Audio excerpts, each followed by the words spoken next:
Hello, and welcome to the wraparound planning process. In this video, you'll get an introduction to the wraparound planning process, which includes the 10 wraparound principles, the 12 wraparound life domains, the 4 phases of wraparound, and the required activities within each phase. In the wraparound planning process, wraparound teams typically consist of the youth and family, their identified natural and informal supports, such as relatives, friends, and pastors, and their formal system partners, from intellectual and developmental disabilities, juvenile justice, mental health, child welfare, and education. Together, they collaborate as a team to create one individualized wraparound plan of care to help the youth and family navigate multiple systems and meet complex needs. High-quality wraparound in Oregon requires each eligible youth and family to be assigned a care coordinator and be offered a family partner and a youth partner to work with during the formal wraparound planning process. Care coordinators are especially trained to coordinate and facilitate the wraparound planning process to fidelity for each eligible youth and family. Family partners use their lived experience of parenting a child or youth with complex needs to support families in engaging and fully participating in the wraparound planning process. Similarly, youth partners use their lived experience of navigating child and youth serving systems to support youth in engaging and fully participating in the wraparound planning process. The wraparound planning process is an example of collective impact. Individuals from multiple systems commit to participating in the wraparound planning process in order to create a collaborative plan that will improve the life of a youth and their family.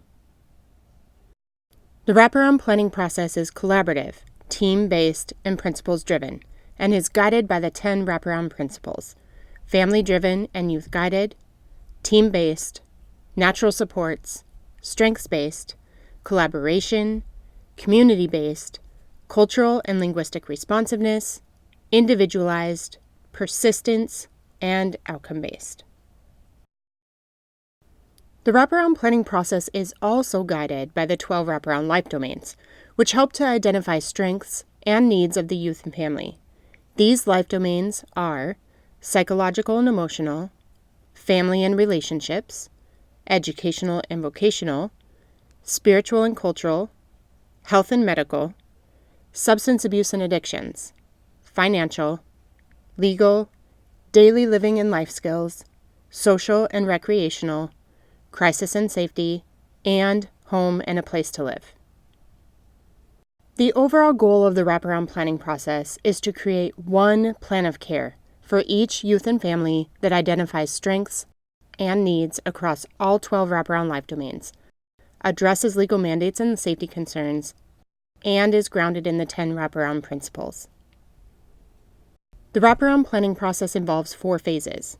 Phase 1 is engagement and team preparation. Phase 2 is initial plan development. Phase 3 is plan implementation. And Phase 4 is transition. Each phase, with required activities to be completed, are outlined in the following key documents. The National Wraparound Initiative, also known as NWI, outlines care coordinator activities in the Phases and Activities of the Wraparound Process document. NWI also outlines family partner-specific activities in the How Family Partners Contribute to the Phases and Activities of the Wraparound Process document. Both are available on their website at www.nwi.pdx.edu. Youth Era outlines youth partner-specific activities in the Youth Partner's Role in the Wraparound Process document, which can be found on the Oregon Wraparound website at www.oregonwraparound.org. In this video, we will focus only on the activities for care coordinators. Phase 1, Engagement and Team Preparation. Required activities in Phase 1 include initial engagement meetings with youth and families, initial meetings with the youth and family identified team members, crisis stabilization, completing the strengths and needs summary, and the Child and Adolescent Needs and Strengths Tool, known as CANS, creating a family and youth vision and a family and youth story, and scheduling the first team meeting. During Phase 1, many activities are overlapping. Throughout the initial meetings with the youth, family, and their identified team members, the care coordinator works with the youth and family to stabilize any crises they are experiencing so that they are able to mentally and physically engage in the intensive wraparound planning process. Simultaneously, strengths and needs are gathered from the youth, their family, their identified team members, and existing documentation. The information gathered is used to complete the strengths and needs summary, which is then used to rate the initial CANs for each youth. Once immediate crises are stabilized, or in cases where there aren't any immediate crises, the care coordinator, family partner, and youth partner support the youth and family in creating their family and youth vision statement and family and youth story. The family and youth vision statement captures the long-term hopes and dreams the family wants to work toward beyond the formal wraparound planning process. The family and youth story includes information about their history, culture, traditions, strengths, and sources of support that they would like to share with their wraparound team and any other providers in their lives. The completed family and youth vision statement and family and youth story are utilized during the wraparound planning process to engage and to orient new team members and to ensure planning is individualized and culturally responsive to the youth and family. Once the strengths and needs summary, the CANs, the family and youth vision statement, and the family and youth story are completed, the care coordinator reviews them one last time with the youth and family. When the youth and family give approval, the care coordinator schedules the first wraparound team meeting.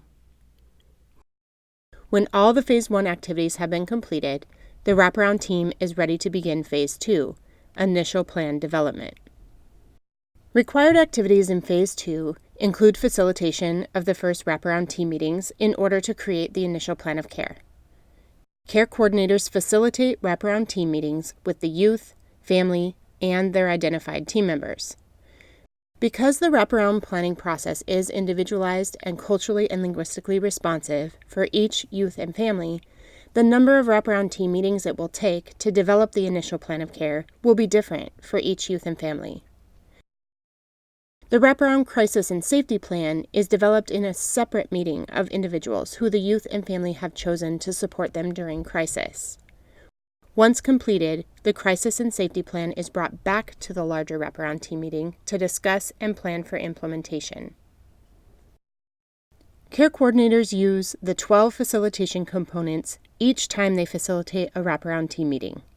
They are introductions and agenda, ground rules, review the family and youth vision statement or statements, develop the team mission, compile the list of strengths, compile the list of needs, prioritize the needs, identify the outcomes, brainstorm strategies, assign action steps, summarize and agree on the plan of care, and scheduling the next team meeting. These 12 facilitation components can be found in the Wraparound Team Meeting Agenda and in the SOCI Tool Time Wraparound Fidelity and Quality documents on the Oregon Wraparound website at www.oregonwraparound.org. When both the initial plan of care and the wraparound crisis and safety plan have been completed, the wraparound team is ready to begin Phase 3, plan implementation. Required activities in Phase 3 include implementing the wraparound plan of care and wraparound crisis and safety plan. This is done through regular team meetings, usually once a month, to revisit and update both plans. During these team meetings, the team celebrates successes, reports back completed action steps, evaluates the effectiveness of the chosen strategies to meet the prioritized needs, and considers new strategies as necessary. Re-rating the CANs. The CANs is re-rated at least every 90 days and/or after any significant life event or change occurs for the youth. Changes in CAN's ratings provide outcome measurement of the youth's strengths and needs throughout the wraparound planning process. Re-rating of the CANs also identifies new strengths and needs that may need to be addressed in the plan if the youth and family decide to reprioritize any of them. Maintaining and building team cohesiveness and trust. The care coordinator, family partner, and youth partner maintain and build team cohesiveness and trust through completing necessary documentation on time, managing communication and logistics of meetings clearly, and checking in with each team member regularly about how the process is going. Completing necessary documentation and logistics involves updating documents such as the plan of care and the strengths and needs summary, as well as reserving meeting spaces and communicating with team members to make sure action steps are being completed. When the CAN's ratings have significantly improved, when the wraparound team mission has been accomplished, or mostly accomplished, when the outcome statements for each prioritized need have been met, and/or when the youth and family indicate they are ready to end the formal wraparound planning process, then the wraparound team is ready to move to Phase 4, transition. Required activities in Phase 4 include create a wraparound transition plan. The wraparound team supports the youth and family in creating a plan to transition out of the formal wraparound planning process when they are ready. Identified skills, strengths, and resources built during the wraparound planning process inform the wraparound transition plan and help youth and families plan for addressing concerns they may have. Improved CAN's ratings can also be utilized to inform the plan if the youth and family name them as helpful. All team members must clarify their role beyond the formal wraparound planning process and create a clear communication plan for the youth and family if they will still be involved. Create a post-wraparound crisis and safety plan. The wraparound team also supports the youth and family in creating a post-wraparound crisis and safety plan.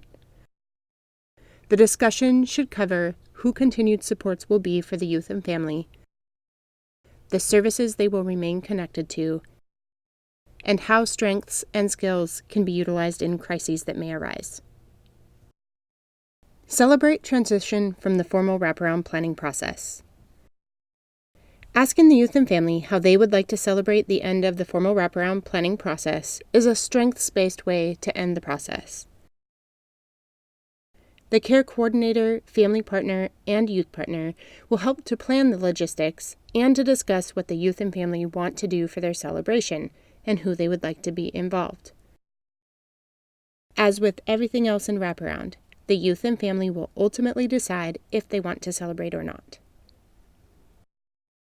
High-quality wraparound done to fidelity incorporates the 10 wraparound principles, the 12 wraparound life domains, the 4 phases of wraparound, and the required activities within each phase into everyday practice.